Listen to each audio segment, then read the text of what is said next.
আসসালামু আলাইকুম এভরিওয়ান। আজকের এই ভিডিওতে আমরা ইলাস্টিসিটি অ্যান্ড ইটস অ্যাপ্লিকেশন চ্যাপ্টারটার পার্ট 5 শুরু করতে যাচ্ছি, যেখানে আমরা টোটাল রেভিনিউ এবং দ্য প্রাইস ইলাস্টিসিটি অফ ডিমান্ডের মধ্যে যে রিলেশনশিপ আছে সেখানে আমরা দেখব এবং বিভিন্ন গ্রাফ আমরা দেখব। মূলত টোটাল রেভিনিউ বলতে আমরা কি জানি? রেভিনিউ মানে হচ্ছে আয়।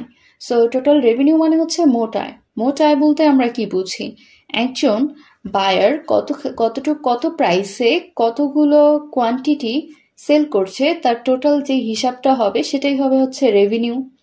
সো আমরা যদি ধরি যে কোনো একটা প্রোডাক্টের প্রাইস হচ্ছে $4 এবং সেটা কোয়ান্টিটি অফ ডিমান্ড হচ্ছে $100।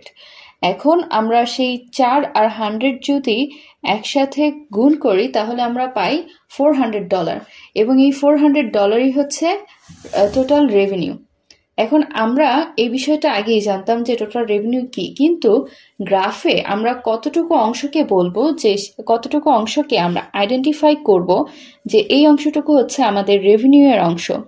সেই জন্য আমরা এই গ্রাফটা থেকে বোঝার ট্রাই করতে পারি যে আমরা এই যে আমাদের $4 দেওয়া আছে এবং এখানে আমাদের 100 কোয়ান্টিটি অফ ডিমান্ড দেওয়া আছে, আমরা বলতে পারি আমাদের এই মাঝের যে অংশটুকু আমাদেরকে মার্ক করা আছে, কালারিং করা আছে, এ টোটাল এতটুকু অংশ হচ্ছে আমাদের রেভিনিউ এর অংশ। এখন আমরা দেখব ইলাস্টিক ডিমান্ডের ক্ষেত্রে এবং ইনইলাস্টিক ডিমান্ডের ক্ষেত্রে টোটাল রেভিনিউ কতটা কমে বা বাড়ে। প্রথমে আমরা আসি এই গ্রাফটাতে, the case of inelastic demand. Inelastic demand বলতে আমরা কি বুঝি? ইনইলাস্টিক ডিমান্ড মানে হচ্ছে যে কনজিউমার তার কোয়ান্টিটি অফ ডিমান্ড খুব বেশি চেঞ্জ করে না। প্রাইসে একটু চেঞ্জ হোক বা যতখানি চেঞ্জ হোক প্রাইসে, প্রডিউসার যতটুকুই প্রাইস চেঞ্জ করুক না কেন, কনজিউমার কোয়ান্টিটি অফ ডিমান্ডে খুব বেশি তফাৎ আনে না। এবং আমরা এই বিষয়টা নর্মালি দেখে থাকি হচ্ছে আমাদের নেসেসারি যে গুডসগুলো আছে সেই গুডসের ক্ষেত্রে। ওকে, তো আমরা এখানে দেখতে পাচ্ছি যে আমাদের প্রাইস যখন $4 তখন আমাদের ডিমান্ড হচ্ছে, কোয়ান্টিটি অফ ডিমান্ড হচ্ছে $100 এবং যখন প্রাইস বেড়ে $5 হলো তখন আমাদের কোয়ান্টিটি অফ ডিমান্ড হলো 90, মানে 10 হচ্ছে কমেছে, $1 বেড়েছে। এখন আমরা যখন পার্সেন্টেজ চেঞ্জ বের করি, আমরা আগের লেকচারগুলোতে দেখেছি কিভাবে পার্সেন্টেজ চেঞ্জ বের করতে হয় মিড পয়েন্ট দিয়ে। আমরা সেই পার্সেন্টেজ চেঞ্জটা বের করলে দেখতে পাই যে ইনইলাস্টিক ডিমান্ডের ক্ষেত্রে এটা অবশ্যই একটা ইনইলাস্টিক ডিমান্ড, এবং এই ক্ষেত্রে কি হবে যে আমাদের প্রাইস যেই পার্সেন্টেজে বেড়েছে, কোয়ান্টিটি অফ ডিমান্ড সেই পার্সেন্টেজে কমেছে। কোয়ান্টিটি অফ ডিমান্ড কমেছে কিন্তু খুবই নগণ্য পরিমাণে, যেটা আমাদের টোটাল রেভিনিউতে, মানে প্রডিউসারের টোটাল রেভিনিউতে খুব বেশি একটা ইফেক্ট ফেলে না। এবং আমরা এখানে আরেকটা বিষয় খেয়াল করি যে যেহেতু এটা একটা ইনইলাস্টিক ডিমান্ড, তাই এই ডিমান্ড কার্ভটা হচ্ছে একটু স্টিপার। ওকে, এখন আমরা কিভাবে বুঝবো যে টোটাল রেভিনিউ এখানে কমেছে না বেড়েছে? আমরা এর আগের চিত্রটা থেকে দেখেছি কিভাবে হচ্ছে টোটাল রেভিনিউ এর হিসাব করে। তো এখন এখানে যদি আমরা সেম ভাবে করি তাহলে আমরা বুঝবো যে $4 ইন্টু হচ্ছে 100, যখন $4 সেল করছিল তখন টোটাল রেভিনিউ আসছিল কত? 4 ইন্টু 100, $400। আর এখন যখন $5 সেল করছে তখন বিক্রি হচ্ছে 90, তো 5 ইন্টু 90 ইকুয়ালস টু হচ্ছে কত? $450, মানে আগের থেকে $50 আরো বেড়েছে। $1 প্রাইস বাড়ানোর কারণে কি হচ্ছে? এখন নতুন টোটাল রেভিনিউ হচ্ছে এই অংশটুকু, আর আগে যখন $4 ছিল তখন টোটাল রেভিনিউ ছিল এই অবধি। তো এখান থেকে আমরা বুঝতে পারলাম যে ইনইলাস্টিক ডিমান্ডের ক্ষেত্রে কি হয়। ইনইলাস্টিক ডিমান্ডের ক্ষেত্রে যদি প্রাইস বেড়েও যায়, প্রোডাক্টের যদি প্রাইস বাড়ে ইনইলাস্টিক ডিমান্ডের ক্ষেত্রে, তখন কিন্তু টোটাল রেভিনিউ কমে না, টোটাল রেভিনিউ বরং বাড়ে। এখন আমরা দেখব ইলাস্টিক ডিমান্ডের ক্ষেত্রে কি হয়। ইনইলাস্টিকের ক্ষেত্রে যা হয়, ইলাস্টিকের ক্ষেত্রে ঠিক তার অল্টারনেটিভটাই হবে, খুবই স্বাভাবিক।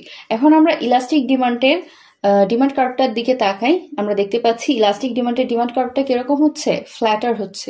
আমরা আগের লেকচারও দেখেছি যে ইলাস্টিক ডিমান্ডের ক্ষেত্রে ডিমান্ড কার্ভটা হবে ফ্ল্যাটার। তো এখানে ফ্ল্যাটার দেখা যাচ্ছে। এখন দেখি যে টোটাল রেভিনিউ আমাদের আসলেও কি কমছে কিনা। যখন $4 হলো প্রাইস, $4 হলো 100 ইউনিট কোয়ান্টিটি অফ ডিমান্ড ছিল 4 × 100 $400 ছিল প্রথমে টোটাল রেভিনিউ। যখন প্রাইস বাড়লো $5, এখন এটা যেহেতু একটা ইলাস্টিক ডিমান্ড, তার মানে হচ্ছে কনজিউমারের কাছে অবশ্যই আরো অনেক বেশি হচ্ছে ক্লোজ সাবস্টিটিউট আছে, সে অন্য কিছুতে অবশ্যই শিফট হয়ে যাবে যেহেতু একটা ইলাস্টিক ডিমান্ড। এবং এর কারণে কি হবে, কনজিউমার অনেক বেশি যেহেতু রেসপন্স করছে, অর্থাৎ যেহেতু সামান্য পরিমাণেও প্রাইস বেড়েছে বাট তার কোয়ান্টিটি অফ ডিমান্ড অনেক কমেছে, আমরা মিড পয়েন্ট দিয়ে পার্সেন্টেজ চেঞ্জ বের করলেও দেখতে পাবো যে আমাদের এখানে যেই পরিমাণে যেই পার্সেন্টেজে প্রাইসটা চেঞ্জ হয়েছে তার থেকে অনেক বেশি পার্সেন্টেজে চেঞ্জ হয়েছে হচ্ছে কোয়ান্টিটি অফ ডিমান্ড। সো এটা হচ্ছে আমাদের ইলাস্টিক ডিমান্ড। এখন 5 × 70 আমরা পাই হচ্ছে $350। সো দেখা যাচ্ছে আগে ছিল 400, এখন হচ্ছে 350। আমাদের কিন্তু প্রাইস বাড়ার কারণে ইলাস্টিক ডিমান্ডের ক্ষেত্রে কি হয়েছে, টোটাল রেভিনিউটা কমেছে। সো এই যে আমরা দুইটা ফিগার দেখলাম, এর থেকে আমরা কিছু জেনারেল রুলস ইলাস্ট্রেট করতে পারি। কি করতে পারি সেটা, যে নাম্বার 1 হচ্ছে when demand is inelastic, price elasticity less than 1। আমরা জানি যে প্রাইস ইলাস্টিসিটির মান যদি 1 থেকে কম হয় তখন হচ্ছে ওই ডিমান্ডটাকে আমরা বলতে পারি ইনইলাস্টিক ডিমান্ড। তো ইলাস্টিক ডিমান্ড কোনটাকে বলা হবে, যখন when demand is elastic আর প্রাইস ইলাস্টিসিটি greater than 1। যখন 1 থেকে বেশি হবে প্রাইস ইলাস্টিসিটির মান, তখন আমরা বলবো যে ওই ডিমান্ডটা হচ্ছে, ওই গুডের ডিমান্ডটা হচ্ছে একটা ইলাস্টিক ডিমান্ড। এগুলো আমরা আগের লেকচারে দেখেছি। এখন আমরা এই যে গ্রাফগুলো দেখলাম সেখান থেকে আমরা কি খেয়াল করলে বুঝবো যে ইনইলাস্টিক ডিমান্ডের ক্ষেত্রে আমাদের প্রাইস এবং টোটাল রেভিনিউ সেম ডিরেকশনে কিন্তু যাচ্ছিল। মানে ইনইলাস্টিক ডিমান্ডের ক্ষেত্রে আমরা দেখলাম যে যখন প্রাইস বাড়লো তখন কিন্তু টোটাল রেভিনিউ বাড়লো, বাট ইলাস্টিক ডিমান্ডের ক্ষেত্রে প্রাইস এবং হচ্ছে টোটাল রেভিনিউ অপোজিট ডিরেকশনে মুভ করে। অর্থাৎ প্রাইস যদিও বা বেড়েছে বাট হচ্ছে কি করেছে, যে টোটাল রেভিনিউ কমেছে। অর্থাৎ প্রাইস এবং টোটাল রেভিনিউ ইলাস্টিক ডিমান্ডের ক্ষেত্রে অপোজিট ডিরেকশনে মুভ করে। আর যখন ডিমান্ডটা ইউনিট ইলাস্টিক হবে, ইউনিট ইলাস্টিক মানে হচ্ছে প্রাইস ইলাস্টিসিটির মানটা এক্স্যাক্টলি 1 হবে, অর্থাৎ যেই পার্সেন্টেজে প্রাইস চেঞ্জ হবে সেই পার্সেন্টেজে কোয়ান্টিটি অফ ডিমান্ডটা চেঞ্জ হয়। সো আমাদের ইউনিট ইলাস্টিক হয় ওই ক্ষেত্রে। তো তখন total revenue remains constant when the price changes। এখন আমরা দেখব যে একটা লিনিয়ার ডিমান্ড কার্ভ আমরা দেখব। এর আগে আমরা দেখেছি stripper demand curve, platter demand curve. এখন আমরা দেখব হচ্ছে হরিজন্টালও দেখেছি, ভার্টিক্যালও দেখেছি। এখন আমরা দেখব একটা লিনিয়ার ডিমান্ড কার্ভ। এবং এই লিনিয়ার ডিমান্ড কার্ভের মূল যে ক্যারেক্টারিস্টিক্স হচ্ছে সেটা হচ্ছে যে আমরা আগের ডিমান্ড কার্ভগুলোতে যা দেখেছি যে ইলাস্টিসিটি হয় ইনইলাস্টিক বা কিংবা হয় হচ্ছে ইলাস্টিক, কিন্তু এই ক্ষেত্রে আমরা দেখব যে একটাই ডিমান্ড কার্ভের মধ্যে, সেম একটা ডিমান্ড কার্ভে প্রত্যেকটা পয়েন্টেই ইলাস্টিসিটি সেম না, এক একটা পয়েন্টে ইলাস্টিসিটি এক এক রকম। তো এই গ্রাফটা থেকে আমরা বুঝতে পারি যে এটা ম্যান্ডেটরি না যে কোনো একটা ডিমান্ড কার্ভের প্রত্যেকটা পয়েন্টে ইলাস্টিসিটির মেজারমেন্টটা সেম হবে। আমরা আমাদের যে টেবিলটা দেওয়া আছে, প্রাইস দেওয়া আছে, কোয়ান্টিটি দেওয়া আছে, টোটাল রেভিনিউ দেওয়া আছে, পার্সেন্টেজ চেঞ্জ ইন প্রাইস বের করে দেওয়া আছে, পার্সেন্টেজ চেঞ্জ ইন কোয়ান্টিটি দেওয়া আছে, দেন এগুলো থেকে আমাদেরকে ইলাস্টিসিটি বের করে দিয়েছে এবং এখানে ডিসিশন দিয়ে দিয়েছে। এবং আমরা ডিসিশন জানি যে একের থেকে যেহেতু উপরেরগুলো বড় সেগুলো ইলাস্টিক এবং একের থেকে যেগুলো কম সেগুলো হচ্ছে ইনইলাস্টিক। আমরা যখন এক্স অ্যাক্সিসে কোয়ান্টিটি এবং ওয়াই অ্যাক্সিসে প্রাইস কনসিডার করে পয়েন্টগুলো বসাবো, আমরা তখন একটা লিনিয়ার ডিমান্ড কার্ভ পাবো এরকম। এবং এখান থেকে আমরা বুঝতে পারি কি, যে আমাদের যেহেতু এক একটা পয়েন্টে এক এক রকম ইলাস্টিসিটি ডিসিশন এসেছে, এক এক রকম হচ্ছে ইলাস্টিসিটি মেজারমেন্ট এসেছে, তার মানে এই লিনিয়ার ডিমান্ড কার্ভে প্রত্যেকটা পয়েন্টে আলাদা আলাদা ইলাস্টিসিটি বিদ্যমান।